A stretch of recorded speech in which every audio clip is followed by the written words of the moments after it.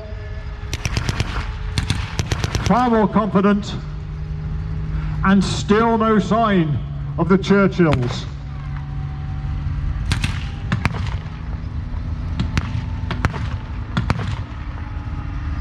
If they don't turn up soon, this is looking desperate for the Sherwoods and their supporting armour.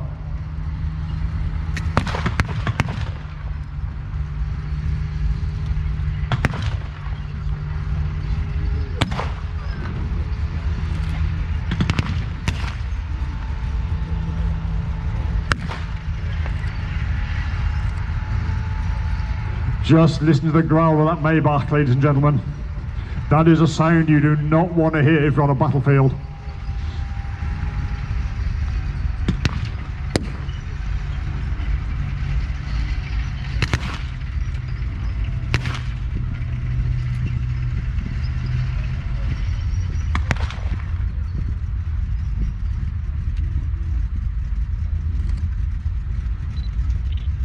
Now the Africa Corps are regrouping, but remember they have no intention of giving this field up. My goodness, incoming grounds! The Allies have brought some artillery to bear. That explains the withdrawal of the Africa Corps.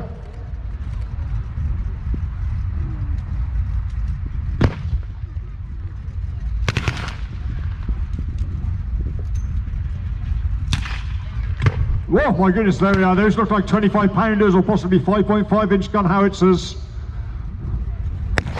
firing from way behind the British positions. That's going to help, but that Tiger is still dominating the battlefield.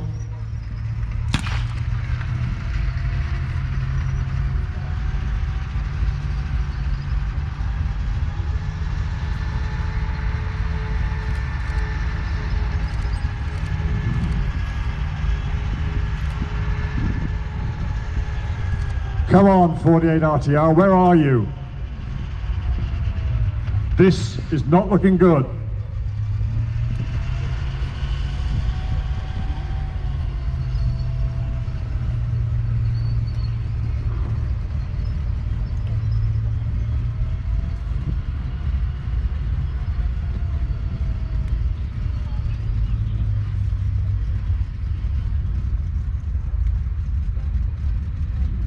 Again, we have a partial advance here from the Africa Corps. They know this ground, they've chosen this ground, this is where they've chosen to fight. They're not letting the Allies get to Tunis. Not if they can help it. Now the Tiger is taking the high ground. That way you can bring fire down not only on the British armour but also on the Sherwoods.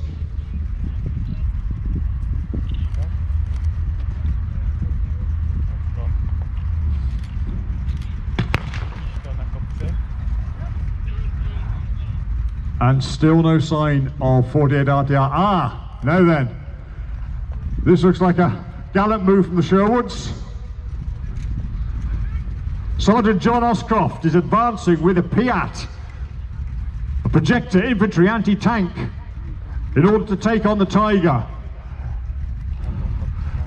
It's a brave man who take that on. The Piat is a hollow charged weapon. If you can hit, it can be quite effective.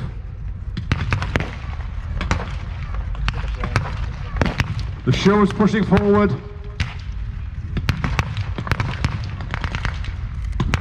Sergeant Oscroft is number 2. He's fired the Piat. And it's had no effect. It's bounced off the turret of the Tiger.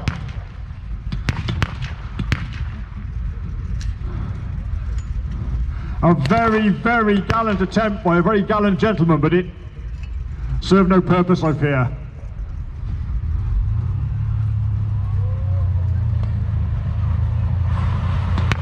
Almost in desperation, the Sherwoods are turning to an abandoned It's 48 RTR, ladies and gentlemen, the Churchills have arrived. Here she comes, as heavily armoured as the Tiger, not as heavy a gun. She's mounting a 6-pounder,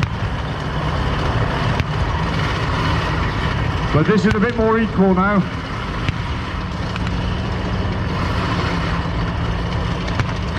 And the Sherwoods are deploying that old anti-tank gun. It's a French 75mm. Okay, I know it's a Pak 38, but it's an old French 75mm. Basically, they're going to mallet that Tiger with whatever they've got. Small arms fire, Brent gun fire. They're going to have a go with that 75. Remember, they're not artillerymen. Churchill's fired. He's engaged in the Mark III.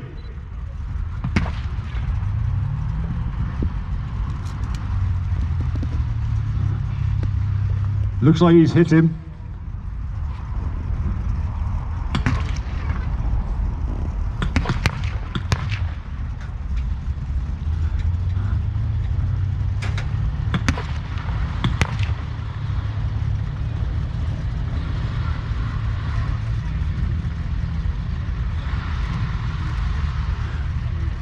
Basically, the Churchill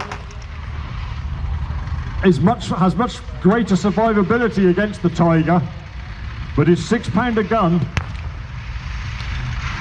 is certainly on paper incapable of penetrating the armour of the Tiger tank.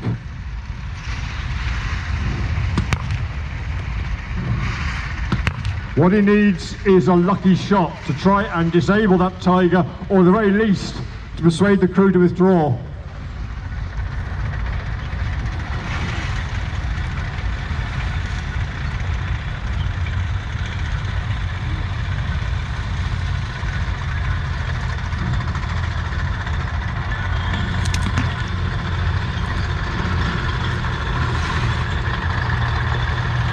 One of the great advantages the Churchill had, an advantage it had over the Tiger, was its ability to deal with slopes.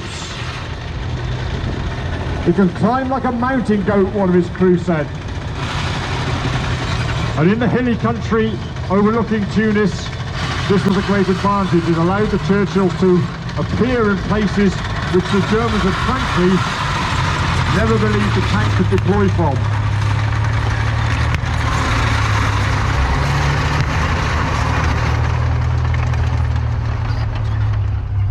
There were two duels going on here now, armour against armour and infantry against infantry. The Afrika Korps aren't giving up yet. Ah, there goes up 75, he's got a round away. Well done, Sherwoods. They're not artillerymen, remember, this is desperation more than anything. And there's a hit on the Tiger.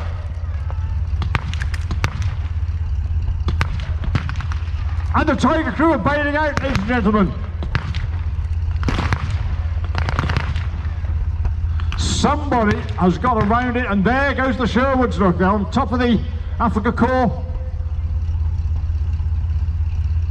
And very sensibly, the Afrika Korps is surrendering. Out comes a Dingo scout car to report the situation back to command.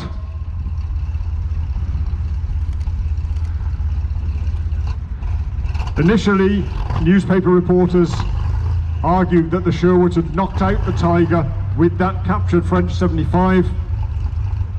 In fact,